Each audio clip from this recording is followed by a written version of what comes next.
There's a very my number one Elvis Presley song. It might change in like a year's time, but as of right now, it fits my current life viewpoint. Because when you turn to music in your life and you try to do something, if you try to see things in a certain light, you tend to if you turn to music to help your life out, you turn to songs and different artists for different reasons. My number one Elvis Presley song is the last song he played on his 1968 comeback special album, and it's a song called "If I Can Dream." Oh yeah. JT, No, Oh. no, we JT, didn't, Dustin. we just swiped right. Oh, damn it. No. Anyways, all right. All right, I'll get the lawyer. I'm getting a prenup. No, but in all seriousness, like this song, "If I Can Dream," I'm not gonna get political. I refuse to get political on my content and my show and with my friends here. But I will say, if you listen to the song in the 2020s, this song came out in 1968. Now, you want to complain about stuff today in the world, you should you should talk to someone who lived through the year 1968. It was a dark, dark, dark, dark, dark time for American history and the world too, with Vietnam War. Permission to put on my history nerd hat and give the quick spark notes of why 1968 was a shithole year. We did it once before. Can I finish really quick? Is that okay? Yeah, go right ahead. Okay, thank you. Without getting super, super technical and political and whatever, but it was just I'm not going to get into specifics of that. But if you want to go look up the year 1968 in your history books, do it. It was a crazy time. Bill can chime in a second on that. But basically, this song came out in a year where there was little to no hope for the future, and now here we are, almost more than 50 years, 60 years later from that song. And yeah, there'll be problems here and there in the world, but you have to look towards a brighter future. And if you've never heard the song "If I Can Dream" by Elvis Presley, it really epitomizes how there is a future. There is a hope. There is a light at the end of the tunnel. If you're having a hard time this winter, if you're having a hard time in general, listen to "If I Can Dream" by Elvis Presley. It is the song that gives generational people hope.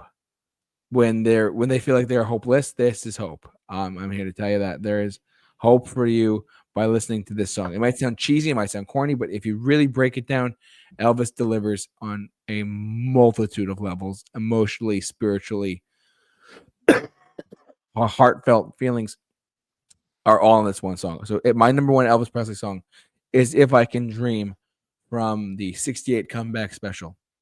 I digress. I yield. Sorry. Anyways. I'm forwarding it to Justin because he swiped right with you. Is that okay? We do that, guys? Go right ahead.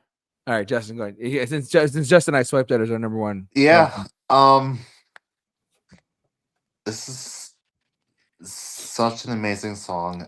It's a song that really changed Elvis's perspective of what he can do with his sound. Because when he heard a demo of the song, he actually said, "I'm never going to do a song I don't believe in ever again.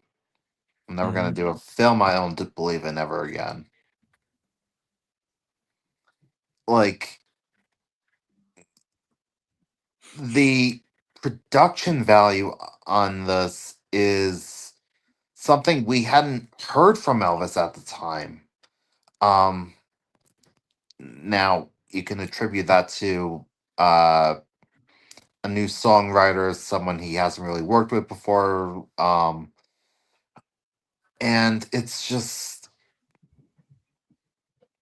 it is a song about hope, a song of wishing for a better tomorrow.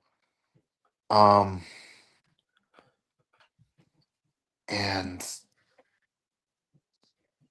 it's powerful. I listened to this like an hour before we started filming, and it still hit me as much as it did when I first heard it.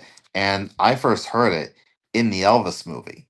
Oh wow! This is a fresh song for me. Wow. And and it just shot its way up right to the top. Like Yeah. that final howl when he's right now. Oh yeah, yeah. Chills. Like exactly. Chills. Because if I can chime in, the song is not on my list. But no, this was during a time. This was recorded like right after the because 1968 you had Vietnam War was unwinnable. You had the assassinations of Martin Luther King and Robert Kennedy. I want to say this was right after the RFK assassination. Not to mention Nixon just got elected president. Well, that was months later, but Wait, was it? yeah, no, because I just looked it up. This was recorded in June of 1968, which was a couple weeks after the Kennedy assassination. Okay, I'm thinking of the Christmas special. Oh yeah. Yeah, because I think that was in the Elvis movie when they were recording it. Remember when they found it and Colonel Parker is saying, like, we don't get into politics. You come on, you sing Here Comes Santa Claus, we say Merry Christmas, and we say good night. Yeah. Because Elvis was actually a big fan of Martin Luther King. Yes, I read that. And when he was assassinated, he was terrified because people was like, oh no, they're gonna have the worst, they're gonna have all the negative implications of Southern people. Yeah. That everyone in the South is racist. Yeah. Let's not forget Elvis Presley was born in Toledo, Mississippi. So Because Elvis was really Elvis accepted a lot of his influence was from the black community. a lot, if Mhm. not all. And that was a lot of rock and roll at the time. A lot of it came from African American music. It started on the plantations. Literally, rock and roll has birth in the black culture of America, whether people like it or not. It's the truth. Yeah. So there's your history lesson for the night.